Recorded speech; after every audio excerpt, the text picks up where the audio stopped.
হলো তো? আমার ছোট বাচ্চাটা সর্বনাশ করে আপনারা খুশি তো? খুব আনন্দ। রাজনীতি শুধু না।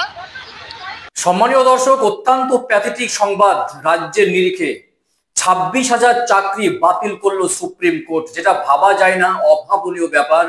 দেশে হয়তো এই প্রথম, রাজ্যে কেন গোটা দেশের জন্য, দেশের মধ্যে প্রথম অভিনব একটা ঘটনা, একটা ঐতিহাসিক ঘটনা। আপনাদের মনে আছে নিশ্চয়ই যে 25,753 জনের চাকরি বাতিল করেছিল কলকাতা হাইকোর্ট। অপরাধ, অবৈধ নিয়োগ করেছে রাজ্য সরকার, ওএমআর সিট জালিয়াতি করেছে। রাজ্য সরকার চ্যালেঞ্জ করে সুপ্রিম কোর্টে গিয়েছিল। সুপ্রিম কোর্টে স্থগিতাদেশ দিতে দিতে অনেকবার স্থগিতাদেশ দেওয়ার পরে, বেশ কয়েকবার স্থগিতাদেশ দেওয়ার পরে আজ সুপ্রিম কোর্ট, মহামান্য আদালত জানিয়ে দিল 26,000 চাকরি বাতিল। কান্নার রোল গোটা দেশের জন্য, রাজ্যের জন্য। কি অপরাধ করেছিল? 26,000 চাকরি বাতিল। মেধাবী ছাত্র রয়েছে, মেধাবী শিক্ষক রয়েছেন, মেধা রয়েছেন, সবাই তো অবৈধ করে চাকরি পাননি। 26,000 চাকরির মধ্যে প্রমাণ করতে পেরেছিল 5,000 প্লাস অবৈধ নিয়োগ, ওএমআর সিট জাল। তাদের শাস্তি হোক।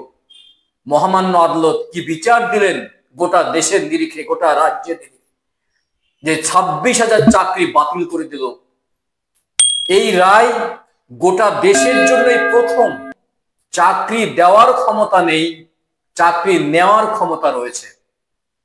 26,000 ফ্যামিলির চাকরি, 26,000 জনের 26x7 বা 26x6 কি জবাব দেবেন?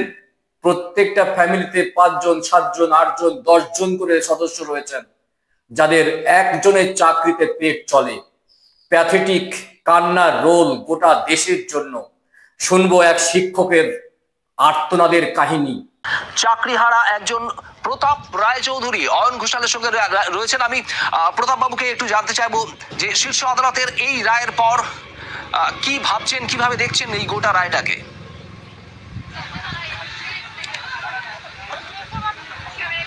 আপনাদের মাধ্যমে পশ্চিমবঙ্গবাসী তথা ভারতবাসীর কাছে একটা প্রশ্ন রাখতে চাই। সম্প্রতি দিল্লি হাইকোর্টের এক বিচারপতির বাড়িতে আগুন লাগার ফলে টাকার বান্ডিল খুঁজে পাওয়া গেছে। তার জন্য কি ধরে নিতে হবে ভারতের বিচার বিভাগের সর্বনিম্ন স্তর থেকে সর্বোচ্চ স্তর পর্যন্ত, ইনক্লুডিং দেশের প্রধান বিচারপতি সঞ্জীব খান্না, এরা সবাই দুর্নীতিগ্রস্ত, সবাই জাজমেন্ট দেওয়ার ক্ষেত্রে বান্ডিল নেন? এটা কি ধরে নিতে হবে? যদি ধরে নিই তাহলে পুরো বিচার ব্যবস্থাকে আবার ঢেলে সাজানো হোক, সবাইকে বাদ দেওয়া হোক। আমাদের বিরুদ্ধে শুধু দেখুন, আমাদের কিন্তু টাকা ফেরত দিতে বলেনি। সুপ্রিম কোর্টও বললো তোমায় টাকা ফেরত দিতে হবে না, তার মানে তুমি বৈধ। শুধু সন্দেহের বশে তোমার চাকরিটা আমি খেয়ে নিলাম। চাকরি খেয়ে নেওয়া যায় এইভাবে? কি চাকরি না পাওয়া এক জিনিস, যারা চাকরি পায়নি, চাকরির জন্য লড়ছে, কিন্তু আমরা চাকরি পেয়ে, আমাদের পরিবার আছে, আমার ছোট্ট 3 বছরের বাচ্চা আছে, আমার স্ত্রী আছে, আমার মা আছে, আমার শ্বশুর শাশুড়ি, এদের সবার পেট আমার একা রোজগারের উপর চলে। আমি এখন জানি না আমি কি করব। সুসাইডও করতে পারবো না আমার বাচ্চাটার মুখের দিকে চেয়ে। আমি যাদবপুর বিশ্ববিদ্যালয়ের আন্তর্জাতিক সম্পর্ক বিভাগের প্রাক্তন ছাত্র।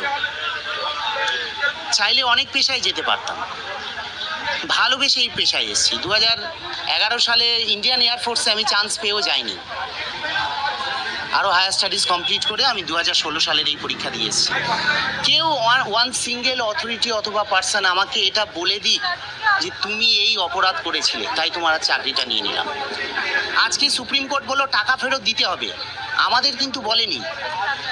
তাহলে আমাদের না বলে দিল তুমি বৈধ। টাকা ফেরত দিতে যারা অবৈধভাবে চাকরি পেয়েছে তাদের কথা বলেছে, আমাদের বলেনি।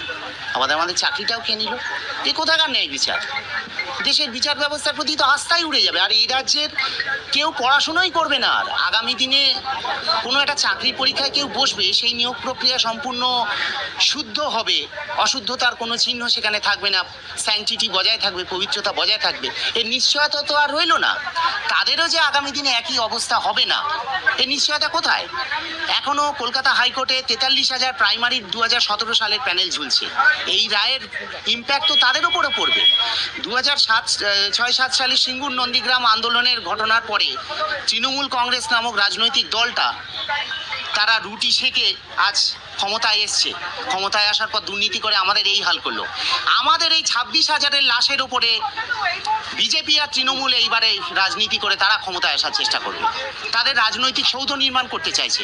সিপিএম চাইছে পুনর্নির্মাণ, আর বিজেপি চাইছে এখানে শুভেন্দু অধিকারী, দিলীপ ঘোষ, এইবার বিকাশ রঞ্জন ভট্টাচার্য নাচুন। হলো তো? আমার ছোট বাচ্চাটা সর্বনাশ করে আপনারা খুশি তো? খুব আনন্দ। রাজনীতি শুধু না, আমাদের জীবনের কোনো মূল্য নেই। একটা দিলীপ ঘোষের মতন একটা অশিক্ষিত লোক একটা কথা ঠিক করে যে বলতে পারে না, তারা আমাদের ভাগ্য নিয়ন্তা হয়ে গেছে। ওই পার্থবাবু, উনি নাকি আবার রামকৃষ্ণ মিশনের ছাত্র ছিলেন, তারা দুর্নীতি করলো আর আমাদের চাকরি চলে গেল। একজন কেউ এসে অন ক্যামেরায় বলছি, একজন কেউ এসে বলুক যে প্রতাপ তুমি এই দুর্নীতি করেছিলে চাকরিটা পেতে। হ্যাঁ, একটা দুর্নীতি তো আমি করেইছি, এই পরীক্ষা দিয়ে আমরা এই দুর্নীতিটা করেছি, বিরাট অপরাধ করে ফেলেছি। এ রাজ্যে শিক্ষক হতেছে আমরা বিশাল অপরাধ করেছি। এ রাজ্যে ছেলে মেয়েদের পঠন পাঠনের গুরু দায়িত্ব নিজেদের কাঁধে তুলে নিতেছে, বিরাট অপরাধ করেছি। এবার স্কুলগুলো কিভাবে চলবে? আমাদের স্কুলে আমাকে নিয়ে, আমাদের একটা উচ্চ মাধ্যমিক স্কুল, 750 স্টুডেন্ট, আমাকে নিয়ে 10 জন টিচার, আমরা এই 2016 থেকে 7 জন গেছি, 7 জনের চাকরি চলে গেল। স্কুল কি করে চলবে এখন? রায় জানিয়েছে যে আগামী 3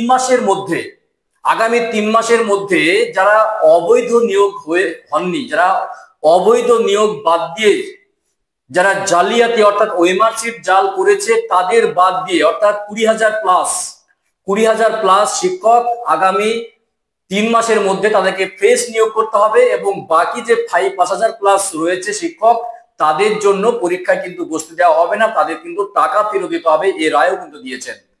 3 মাসের মধ্যে তারা যে আবার চাকরি পাবে, এই গ্যারান্টি কোথায়? কি বলছেন চলুন টিভি স্ক্রিনে দেখে নিই। তাদেরকে টাকা ফেরত দিতে হচ্ছে, সেইটা কি স্পেসিফিক্যালি একটু জানাতে পারবে? দেখো, প্রথম একটা বিষয় স্পষ্ট যে টাকা কাদের ফেরত দিতে হচ্ছে, তারা হচ্ছে যে যারা চিহ্নিত অযোগ্য, এক্ষেত্রে তাদের টাকা ফেরত দিতে হবে।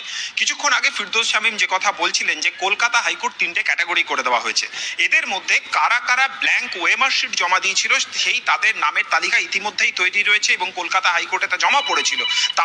তাদেরকে ইতিমধ্যেই চিহ্নিত করা হয়েছে এবং তাদের ক্ষেত্রে 12% সুদের হারে তাদের যে মাইনে তারা এতদিন পর্যন্ত পেয়ে এসেছেন সেই টাকা তাদের ফেরত দিতে হবে, এবং তারা যে ফ্রেশ সিলেকশন প্রসেস, সেই ফ্রেশ সিলেকশন প্রসেসে তারা বসতে পারবেন না। এবার প্রশ্ন হচ্ছে যে এই সিলেকশন প্রসেসে কারা বসতে পারবেন?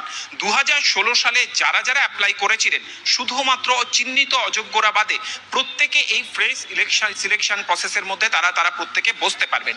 সুপ্রিম কোর্ট যে কথা স্পষ্টভাবে জানালো যে পুরো প্রক্রিয়াটি যেহেতু টেন্টেড, এক্ষেত্রে কারা যোগ্য কারা অযোগ্য সেই পৃথকীকরণ শেষ পর্যন্ত করা সম্ভব হয়নি, এবং যেহেতু সম্ভব হয়নি সেই কারণের জন্য বিকাশ রঞ্জন ভট্টাচার্য যে আবেদন করেছিলেন সেই আবেদনকেই কার্যত মান্যতা দেওয়া হলো যে ফ্রেশ সিলেকশন প্রসেস 3 মাসের মধ্যে করা হোক, এবং এক্ষেত্রে যাদের পরীক্ষা দেওয়ার বয়সের ঊর্ধ্বসীমা পেরিয়ে গিয়েছে তাদের ক্ষেত্রে রিল্যাক্সেশন দেওয়া হোক।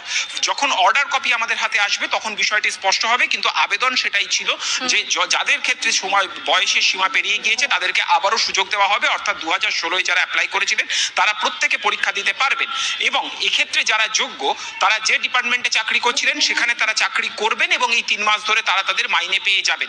অবশ্যই এক্ষেত্রে একটা মানবিকতার প্রশ্ন উঠছে, কিন্তু আইন কিন্তু কখনোই এই মানবিকতার খাতে কখনোই কিন্তু আইন চলে না। আইন তার সুনির্দিষ্ট যুক্তির ভিত্তিতে চলে, এবং যেহেতু শেষ পর্যন্ত যোগ্য অযোগ্য পৃথকীকরণ করা সম্ভব হয়নি, ফলত আগামী 90 দিনের মধ্যে ফ্রেশ সিলেকশন প্রসেসের দিকে আমাদের নজর থাকবে। যারা চিহ্নিত এক্ষেত্রে অযোগ্য, অর্থাৎ যারা ব্ল্যাঙ্ক ওএমআর শিট জমা দিয়েছিলেন বা যাদের ক্ষেত্রে দুর্নীতি ইতিমধ্যেই প্রমাণিত হয়ে গিয়েছে, তারা ফ্রেশ পরীক্ষায় বসতে পারবেন না। 12% সুদের, অর্থাৎ জ্যোতির্ময় সব মিলিয়ে যাদেরকে চিহ্নিত করা গেছিল, টু বি স্পেসিফিক, যাদেরকে চিহ্নিত করা হয়েছিল তারা বাদে 2016-এ যারা পরীক্ষা দিয়েছিলেন তারা সকলেই ফের একবার এই নিয়োগের পরীক্ষায় বসতে পারবেন। কথা বলবো আমাদের প্রতিনিধি শ্রাবন্তী আমাদের সঙ্গে রয়েছে, শ্রাবন্তীর সঙ্গে একবার কথা বলি। শ্রাবন্তী, তবে এই যে প্রক্রিয়া হতে চলেছে 3 মাসের মধ্যে যে পরীক্ষা দেওয়ার কথা, সেটা কি প্রসেসে হবে, সেটা কিভাবে হবে, কোন কোন প্যারামিটারের ভিত্তিতে হবে, সেটা কিছু জানা যাচ্ছে? দেখো, শীর্ষ আদালত যখন এই নির্দেশ দিয়েছে যে 90 দিন সময় দেওয়া হয়েছে, সেক্ষেত্রে একটা নতুন করে বিজ্ঞপ্তি প্রকাশ করতে হবে। এক্ষেত্রে মাথায় রাখতে হবে যে যারা 2016 পার্টিসিপেট করেছিলেন তারাই একমাত্র এখানে ছাড় পাবেন, তার কারণ ইতিমধ্যেই তাদের একটা এজ রিল্যাক্সেশন থাকবে, তারাই একমাত্র এই সিলেকশন পাবেন, বাকিরা পাবেন না। এই ধরনের একটা বিজ্ঞপ্তি জারি করে পরীক্ষা নিতে হবে। সেই পরীক্ষা যেরকম 3 ধাপে হয় সেই 3 ধাপেই নিতে হবে।